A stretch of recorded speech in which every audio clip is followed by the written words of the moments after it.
میں لانج میں بیٹھی اپنا موبائل استعمال کر رہی تھی جب اچانک میری نوکرانی میرے پاس آ کر کھڑی ہو گئی تھی۔ میں نے سوالیہ نگاہوں سے اس کی جانب دیکھا تو وہ یکدم جھجک کر بولی تھی، بیگم صاحبہ آپ سے مجھے ایک ضروری بات کرنی ہے۔ میں نے سر کو ہلکی جنبش دی تھی اور اس کی جانب دیکھتے ہوئے بولی تھی، بولو کیا بات ہے؟ ملازمہ کافی پریشان نظر آ رہی تھی، اس کے چہرے کی رنگت ہی مجھے بہت کچھ بتا رہی تھی۔ وہ مجھے دیکھتے ہوئے اچانک ہی میرے قدموں میں بیٹھ گئی تھی اور میرے گھٹنے پر ہاتھ رکھتے ہوئے بولی تھی، مجھے معلوم ہے آپ اپنے شوہر سے بہت پیار کرتی ہیں، مگر جو بات میں آپ کو بتانے لگی ہوں وہ بالکل بھی جھوٹ نہیں ہے، یہ بات سچ ہے اور میں آپ سے کبھی جھوٹ نہیں بولتی، کیونکہ آپ نے میرے لیے جتنا کیا ہے اتنا کم ہے۔ میں نے حیرت سے اپنی نوکرانی کو دیکھا تھا کہ وہ کیا بول رہی ہے اور میرے شوہر کے بارے میں کیا بات کرنا چاہتی ہے۔ ابھی میں کچھ کہتی اس سے پہلے ہی ہمارے گھر کی ڈور بیل ہوئی تھی۔ میں نے دروازے کی طرف دیکھا تھا جب وہ اچانک ہی نیچے سے کھڑی ہو گئی تھی اور مجھے دیکھتے ہوئے بولی تھی، لگتا ہے صاحب آگے، میں آپ سے رات میں بات کروں گی۔ میں نے سر کو ہلکی جنبش دی تھی اور اپنا دوپٹہ ایک طرف کو کر کے دروازہ کھولنے کے لیے باہر کی طرف بڑھ چکی تھی۔ میں نے دروازہ کھولا تو میرے شوہر ہی سامنے کھڑے ہوئے تھے۔ وہ مجھے محبت بھری نگاہوں سے دیکھتے ہوئے اندر چلے گئے تھے۔ میں نے دروازہ بند کر دیا تھا۔ نہ جانے کیوں مجھے ملازمہ کی بات عجیب لگی تھی۔ اچانک سے اس کا آنا اور میرے شوہر کے بارے میں بات کرنا مجھے کچھ ٹھیک نہیں لگ رہا تھا۔ میں اندر داخل ہوئی تو ملازمہ میرے شوہر کو پانی کا گلاس دے رہی تھی۔ میں شاہ نواز کے پاس ہی بیٹھ گئی تھی۔ ابھی میں کچھ کہتی اس سے پہلے ہی ان کا موبائل رنگ ہونے لگا تھا۔ انہوں نے فوراً ہی فون ریسیو کیا تھا اور اٹھ کر کمرے میں چلے گئے تھے۔ کچھ دنوں سے میں اپنے شوہر میں بہت سی تبدیلیاں محسوس کر رہی تھی۔ ہماری شادی کو ابھی زیادہ عرصہ نہیں ہوا تھا اور اسی لیے مجھے ان کی نظر اندازی بہت زیادہ محسوس ہو رہی تھی۔ وہ مجھے اب زیادہ وقت نہیں دیتے تھے، رات کو دیر سے آتے تھے اور صبح جلدی گھر سے چلے جاتے تھے۔ میں کبھی ان سے کوئی بات کرنے کی کوشش کرتی تھی تب بھی وہ مجھے نظر انداز کر دیتے تھے۔ ان کی یہی حرکتیں نہ جاننے کیوں مجھے مشکوک لگ رہی تھی۔ میں کچن میں چلی گئی تھی اور ان کے لیے کھانے کی ٹریس جانے لگی تھی۔ میں نے ٹرے میں کھانا وغیرہ نکالا تھا اور اپنے کمرے کی طرف ہی بڑھ چکی تھی۔ میں کمرے میں داخل ہوئی تو وہ کپڑے تبدیل کر رہے تھے۔ انہوں نے ایک مسکراہٹ میری طرف اچھالی تھی اور مجھے دیکھتے ہوئے بولے تھے، میں دراصل ابھی ایک پارٹی میں جا رہا ہوں، سارے فرینڈز آ رہے ہیں، اسی لیے کھانا میں وہیں کھاؤں گا، تم اپنا خیال رکھنا۔ یہ کہتے ہی انہوں نے میرے گال کو تھپتھپایا تھا اور باہر کی طرف بڑھ گئے تھے۔ ایک لمحے کے لیے میرے پورے وجود میں غصے کی لہر دوڑ گئی تھی۔ مجھے میرے شوہر کی یہ حرکت بالکل پسند نہیں آئی تھی۔ اگر انہیں کہیں جانا تھا تو وہ مجھے پہلے کوئی ٹیکسٹ کر دیتے یا کال کر کے بتا دیتے۔ میں نے جو ان کے لیے اتنی محنت سے کھانا بنایا تھا اس کا کیا؟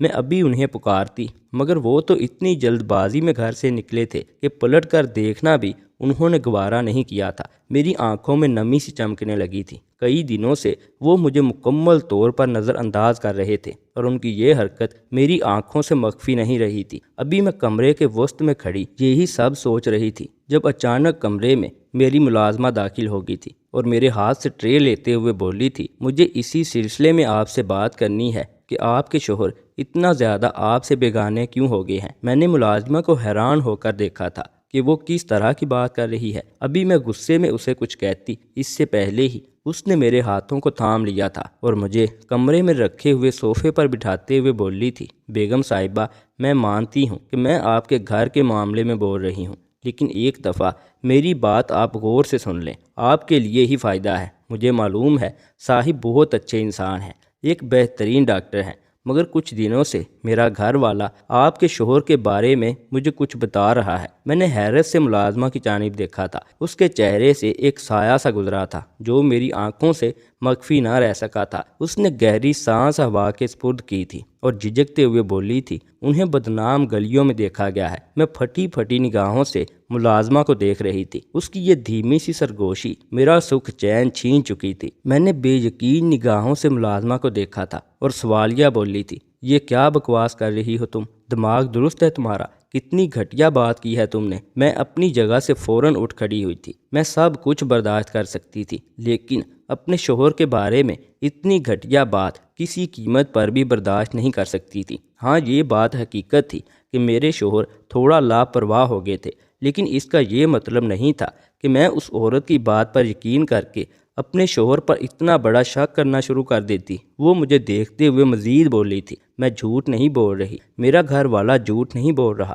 اس نے بتایا ہے کہ صاحب کو ان بدنام گلیوں میں دیکھا گیا ہے جہاں پر 2 نمبر عورتیں رہتی ہیں۔ آپ ایک دفعہ اپنے شوہر سے پوچھ لیں، ہاں مگر احتیاط کریے گا کہ میرا نام نہ آئے۔ میں صرف آپ کو اس لیے بتا رہی ہوں کیونکہ آپ بہت اچھی عورت ہیں اور آپ ایک نیک دل خاتون ہیں۔ آپ نے میرے لیے اتنا کچھ کیا ہے تو میرا بھی فرض بنتا ہے کہ میں آپ کو بتاؤں کہ آپ کے شوہر کیا کام کرتے پھر رہے ہیں۔ ملازمہ کی بات سن کر مجھ کو سانپ سونگھ گیا تھا۔ میں پھٹی پھٹی نگاہوں سے اس کے چہرے کو دیکھ رہی تھی کہ وہ کیا بول چکی ہے۔ میں اپنا سر تھام گئی تھی، ایسا ہو ہی نہیں سکتا تھا۔ میرے شوہر 5 وقت کے نمازی تھے، لوگوں کی مدد کرنا اپنا اہم فریضہ سمجھتے تھے، ایک بہترین ڈاکٹر تھے، اور اب اس ملازمہ کی بات سن کر مجھے واضح طور پر اپنی جان نکلتی ہوئی محسوس ہو رہی تھی۔ میں نم آنکھوں سے اس ملازمہ کو دیکھنے لگی تھی اور پھر دھیرے دھیرے وہ مجھے بہت سی باتوں سے آگاہ کرتی چلی گئی تھی جس کے بعد میرے پاس کچھ بھی کہنے کے لیے نہیں تھا۔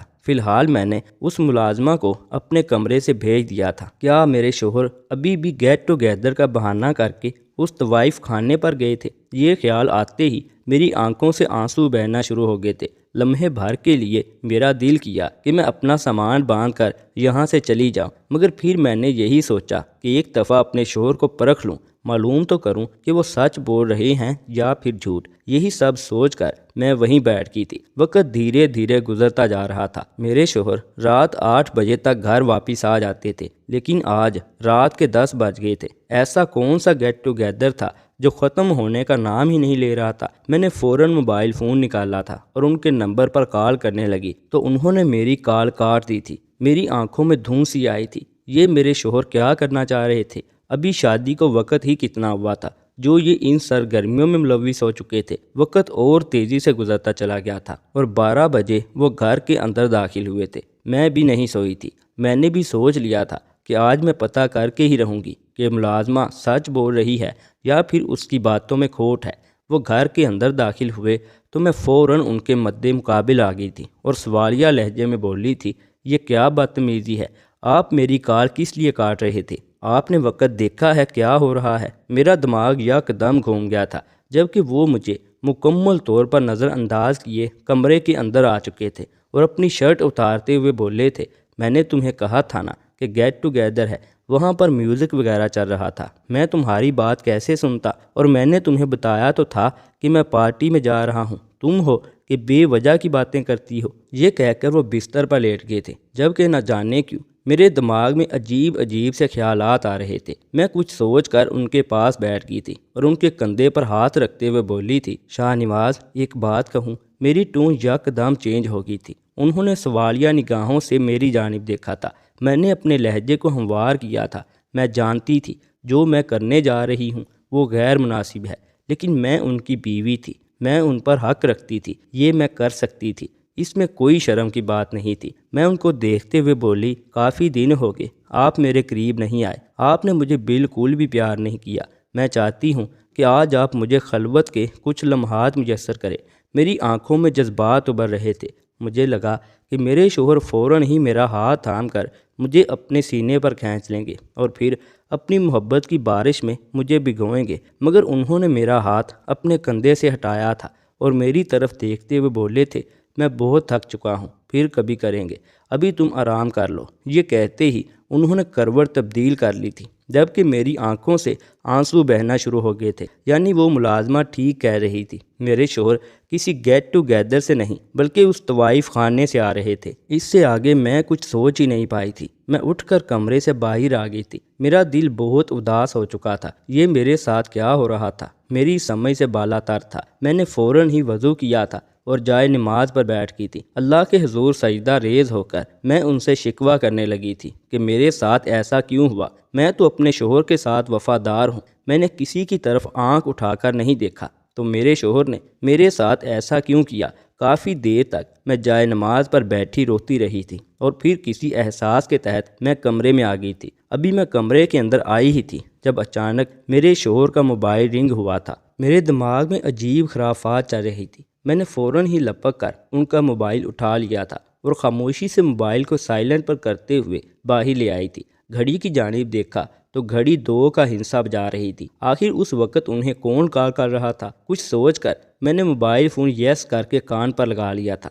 آگے سے ایک نسوانی آواز برآمد ہوئی تھی، ڈاکٹر صاحب آپ کب تک صبح آئیں گے؟ مجھے معلوم ہے کہ یہ وقت یہ سوال پوچھنے کا نہیں ہے، مگر میرا دل نہیں لگ رہا تھا۔ میں نے سوچا ایک دفعہ آپ سے دریافت کر ہی لوں۔ اس عورت کی بات سن کر مجھے ایسا محسوس ہو رہا تھا جیسے میرے بدن میں خون ہے ہی نہیں۔ ایسا لگتا تھا جیسے قدموں تلے سے زمین نکل چکی ہے۔ یعنی ایک ہی دن میں میرے اوپر اتنے پہاڑ ٹوٹنے تھے۔ میں نے فوراً ہی موبائل بند کر دیا تھا۔ آنکھوں سے آنسو جھرنے کی مانند بہنے لگے تھے۔ میرے شوہر واقعی کسی عورت کے ساتھ ملوث تھے، یہ خیال آتے ہی میرا دم گھٹنے لگا تھا۔ میں فوراً کمرے کے اندر آ گئی تھی۔ دل کیا کہ میں اپنے سوئے ہوئے شوہر کا قتل کر دوں، ان کا گریبان پکڑ کر جھنجھوڑوں، ان سے پوچھوں کہ انہوں نے میرے ساتھ ایسا کیوں کیا؟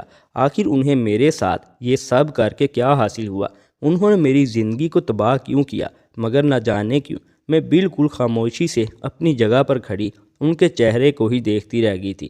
اچانک ہی میرے دماغ میں ایک منصوبہ سا آیا تھا کہ کل جب یہ نوکری کرنے کے لیے جائیں گے تو میں ان کا پیچھا کروں گی، دیکھوں گی یہ کس کے پاس جاتے ہیں اور یہ عورت کون ہے۔ کیا یہ واقعی ان بدنام گلیوں میں جاتے ہیں یا پھر کسی اور عورت کے گھر جاتے ہیں؟ میں نے سوچ لیا تھا کہ کل ہی سب سچ سامنے لا کر رہوں گی، پھر جو ہوگا دیکھا جائے گا۔ موبائل ان کی سائڈ پر رکھ کر میں ان کے پہلو میں ہی آ کر نیم دراز ہو گئی تھی۔ میرے ماں باپ نے شادی کے وقت مجھے سمجھایا تھا کہ بیٹی محبت کرنا گناہ نہیں ہے، مگر دیکھ بھال کر محبت کرو۔ اگر تم اس شخص کے ساتھ شادی کے بعد خوش نہیں رہی تو تمہیں بعد میں پچھتاوا ہوگا۔ ہم تمہاری مدد نہیں کر پائیں گے کیونکہ یہ شخص تم اپنے لیے خود منتخب کر رہی ہو۔ میں نے اور میرے شوہر نے پسند کی شادی کی تھی، یہی وجہ تھی کہ میں حد سے زیادہ ہلکان ہو رہی تھی۔ رات قطرہ قطرہ کر کے پگھلتی جا رہی تھی۔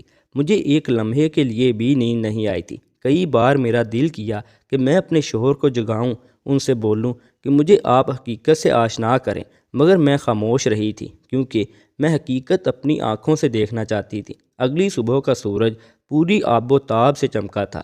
میں وقت سے پہلے ہی اٹھ گئی تھی۔ فریش ہو کر میں نے جلدی اپنے شوہر کے لیے کپڑے وغیرہ پریس کیے تھے جو وہ پہن کر صبح ہسپتال جاتے تھے۔ اس کے بعد میں کچن میں آ گئی تھی۔ آج میں نے ملازمہ کو بھی چھٹی دے دی تھی تاکہ میں جب اپنے شوہر کے پیچھے جاؤں تو گھر پر کوئی نہ ہو، اسی لیے مجھے پریشانی کا سامنا نہ کرنا پڑے۔ میں نے جلدی سے اپنے شوہر کے لیے ناشتہ بنایا تھا اور ٹریس جا کر کمرے میں آ گئی تھی۔ ہمیشہ کی طرح انہوں نے ناشتے پر ایک نظر ڈالی تھی اور مجھے دیکھتے ہوئے بولے تھے، مجھے بہت زیادہ دیر ہو چکی ہے، میں جا رہا ہوں، تم اپنا خیال رکھنا اور دروازہ اچھے سے بند کر لینا۔ یہ بول کر وہ باہر کی طرف بڑھ گئے تھے۔ ان کے نکلتے ہی میں نے فوراً سے چادر پہنی تھی اور ان کے پیچھے ہی گھر سے باہر آ گئی تھی۔ میں جانتی تھی کہ میں غلط کر رہی ہوں، یہ حرکت نامناسب ہے۔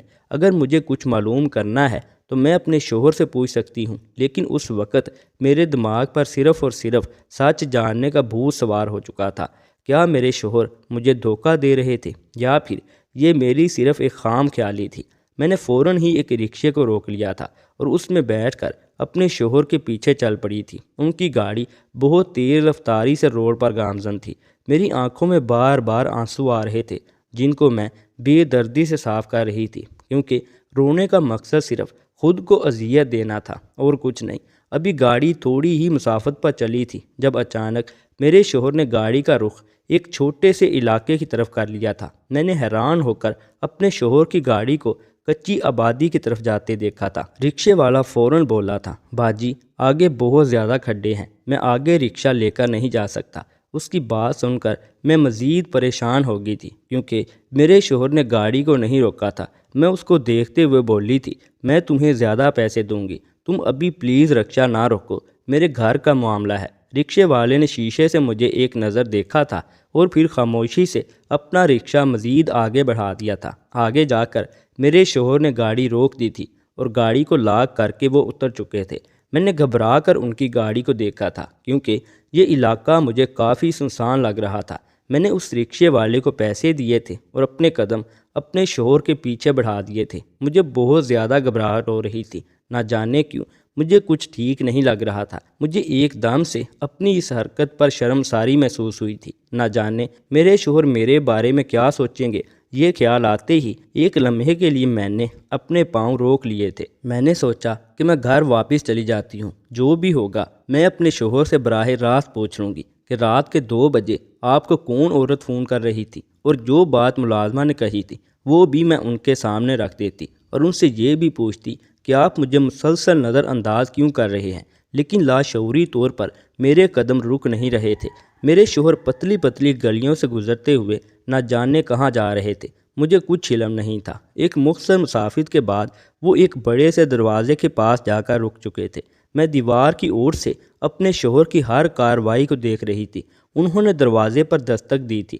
پہلی دستک پر ہی گھر کا دروازہ کھلا تھا، اور میرے سوچنے کے بالکل ٹھیک مطابق ایک ادھیڑ عمر عورت دروازہ کھولنے کے لیے آئی تھی۔ میں دیوار کی اوٹ سے سب کچھ دیکھ رہی تھی۔ نہ جانے اس نے میرے شوہر سے کیا بات کی تھی کہ وہ ہڑبڑی میں گھر کے اندر داخل ہو گئے تھے۔ اتفاقی طور پر ان لوگوں نے دروازہ ابھی بند نہیں کیا تھا۔ میرا دل بہت زور زور سے دھڑک رہا تھا۔ کیا مجھے اندر جانا چاہیے تھا یا پھر مجھے دروازے سے ہی لوٹ جانا چاہیے تھا؟ میرے دماغ میں عجیب عجیب سے خیالات گردش کر رہے تھے۔ لمحے بھر کے لیے میں نے سوچا کہ میں یہاں سے چلی جاتی ہوں۔ مجھے نہ جانے کیوں اب اپنے ارد گرد خطرے کی گھنٹیاں محسوس ہو رہی تھی۔ یہ واقعی بدنام گلیاں تھیں۔ دور دراز سے ہی مجھے کئی طوائف خانے نظر آ رہے تھے۔ نہ جانے کیوں یہ گھر بھی مجھے کسی طوائف کا ہی لگ رہا تھا، کیونکہ بڑا دروازہ تو ان لوگوں کا ہی ہوتا ہے۔ میں نے گہری سانس ہوا کے سپرد کی تھی۔ جو بھی تھا، اندر میرے شوہر تھے، میرے محرم تھے، میری زندگی کا کل اثاثہ۔ اس طرح میں اپنے شوہر کو نظر انداز نہیں کر سکتی تھی۔ ایک عورت ہی اپنا گھر بسا سکتی ہے، اور ایک عورت ہی اپنا گھر اجاڑ سکتی ہے۔ میں نے سوچ لیا تھا کہ جو ہوگا دیکھا جائے گا۔ میں اندر جاؤں گی اور پتہ کروں گی کہ میرے شوہر یہاں کیا کرنے آتے ہیں، مگر مجھے معلوم نہیں تھا کہ اندر جانے کے بعد مجھے کتنی شرمندگی کا سامنا کرنا پڑے گا، اور کیا کچھ میری نظروں کے سامنے آئے گا۔ میں اندر داخل ہوئی تو چاروں طرف سناٹے کا بسیرا تھا۔ باہر ایک بڑا سا برآمدہ تھا جو بالکل خالی تھا۔ وہاں پر ایک چارپائی پڑی ہوئی تھی۔ میں نے سب چیزوں کو نظر انداز کیا تھا اور اندر کی طرف بڑھ چکی تھی۔ دل بہت زور زور سے دھڑک رہا تھا۔ ایک لمحے کے لیے دل کیا کہ میں یہاں سے ہی لوٹ جاؤں، لیکن میں نے خود کو پختہ کیا تھا کہ اگر میں یہی سب سوچتی رہوں گی تو میں آگے کبھی نہیں بڑھ پاؤں گی۔ میں گھر کے اندر داخل ہو چکی تھی۔ مجھے کمرے سے ایک نسوانی آواز آ رہی تھی جو میرے شوہر سے بات کر رہی تھی۔ ڈاکٹر صاحب کچھ تو کریں، کچھ تو کریں، نہیں تو میں مر جاؤں گی۔ میرا کیا ہوگا؟ ڈاکٹر صاحب میرا تو بس ایک ہی بچہ ہے۔ یہ آواز آتے ہی میرے ماتھے پر بل پڑے تھے۔ میں فوراً ہی اندر کی طرف بڑھی تھی، اور سامنے کا منظر دیکھ کر میرا دم نکلنے کے قریب آ گیا تھا۔ وہ عورت میرے شوہر کے بہت قریب کھڑی ہوئی تھی، اور میرے شوہر ایک چارپائی پر بیٹھے ہوئے ایک بچے کا چیک اپ کر رہے تھے۔ میں بنا کچھ بھی سوچے سمجھے کمرے کے اندر داخل ہو گئی تھی اور بلند آواز میں بولی تھی، یہ کیا ہو رہا ہے؟ دور کھڑی ہو میرے شوہر سے۔ میری آواز سنتے ہی وہ عورت دور ہو گئی تھی۔ نہ جانے کیوں مجھے ایسا محسوس ہو رہا تھا کہ میرے شوہر دوسری شادی کر چکے ہیں، مگر ایسا کچھ نہیں تھا۔ انہوں نے حیرت سے میری جانب دیکھا تھا اور سوالیہ بولے تھے، اقرا تم یہاں پر؟ جبکہ میں فوراً ان کے پاس گئی تھی، ان کا گریبان پکڑا تھا اور سوالیہ بولی تھی، یہ سب کیا تماشا ہے؟ آپ نے دوسری شادی کر لی اور یہ آپ کا بچہ ہے۔ انہوں نے بے ساختہ اپنے گریبان سے میرا ہاتھ جھٹکا تھا اور مجھے ایک غصے بھری نگاہ سے دیکھتے ہوئے بولے تھے، تم سے مجھے یہی امید تھی کہ تم اتنی ہی گھٹیا سوچ رکھ سکتی ہو۔ اور پھر جو حقیقت انہوں نے بتائی وہ سن کر میں شرمندگی سے مرنے کی دہلیز پر آ گئی تھی۔ میرے شوہر ایک ادارہ بنا رہے تھے جہاں پر کینسر کے مریضوں کو رکھا جاتا ہے اور وہاں ان کا علاج کیا جاتا ہے۔ یہ بچہ بھی کینسر کا ہی مریض تھا اور میرے شوہر کے اس ادارے سے ہی تعلق رکھتا تھا اور یہ عورت بہت غریب تھی، جس کی وجہ سے وہ ان بدنام گلیوں میں رہنے پر مجبور ہوئی تھی۔ کل رات اس عورت نے ہی کال کر کے ان کو یہ کہنا چاہا تھا کہ بچے کی طبیعت دن بدن خراب ہوتی جا رہی ہے، وہ بہت پریشان ہے، اس کا دل نہیں لگ رہا، وہ کیا کرے؟ مگر میں نے ان کی بات کو کچھ اور ہی رنگ دے دیا تھا۔ میرے شوہر جو شروعات میں مجھ سے بہت پیار کر رہے تھے، ہر وقت میرے ساتھ ساتھ رہتے تھے، اچانک سے ان کا دور ہونا بھی اس لیے تھا کہ وہ اس ادارے کو ترتیب سے بنانے میں اتنا مگن ہو چکے تھے کہ انہیں میری بھی فکر نہیں رہی تھی۔ مجھے بہت افسوس ہوا تھا کہ میرے شوہر اتنا نیک کام کرنے جا رہے تھے اور میں ان پر کتنا گندا شک کرنے لگی تھی۔ میں نے فوراً ہی اپنے شوہر سے معافی مانگی تھی اور اپنی ملازمہ کو بھی ٹھیک ٹھاک سنائی تھی کہ تمہیں جب اصل حقیقت کا پتہ ہی نہیں ہے تو ادھوری باتیں کر کے میرے دل میں بھی شک پیدا کرنے کی کوئی ضرورت نہیں ہے۔ میرے شوہر کا کہنا تھا کہ میں تمہیں ساری بات بتاتا، لیکن میں نے یہی سوچا تھا کہ میں پورا ادارہ بنا لوں گا اور اس کے بعد تمہیں ایک سرپرائز دوں گا، مگر اس سے پہلے ہی تم میرے بارے میں غلط سوچنے لگی۔ ہاں، وہ گیٹ ٹوگیدر میں نہیں جاتے تھے بلکہ بڑی بڑی میٹنگ کرنے کے لیے جاتے تھے تاکہ وہ اس ادارے کو بنانے کے لیے اچھا سا فنڈ جمع کر سکیں۔ میں نے اپنے شوہر سے بہت معافی مانگی تھی اور ان کا ساتھ دینے کی بھی قسم کھائی تھی۔ مجھ سے بھی جتنا ہو رہا تھا میں اپنی ذات سے اپنے شوہر کی مدد کرنے کی کوشش کر رہی تھی، لیکن میں ان سب عورتوں کو ایک سبق دینا چاہتی ہوں جو اپنے شوہر پر بے بنیاد شک کرتی ہیں۔ ان سب کو چاہیے کہ حقیقت کی تہہ تک پہنچے، نہ کہ اپنے شوہر کے بارے میں غلط باتیں سوچ کر اپنے اور اپنے شوہر کا رشتہ خراب کریں۔ دوست، اس ویڈیو سے متعلق کمنٹ سیکشن میں ہمیں اپنی قیمتی رائے سے ضرور آگاہ کیجیے گا، اور اگر ویڈیو اچھی لگے تو ویڈیو کو لائک کرنے کے ساتھ ساتھ مزید ایسی نئی ویڈیوز دیکھنے کے لیے اس چینل کو بھی ضرور سبسکرائب کر لیجیے گا۔ شکریہ۔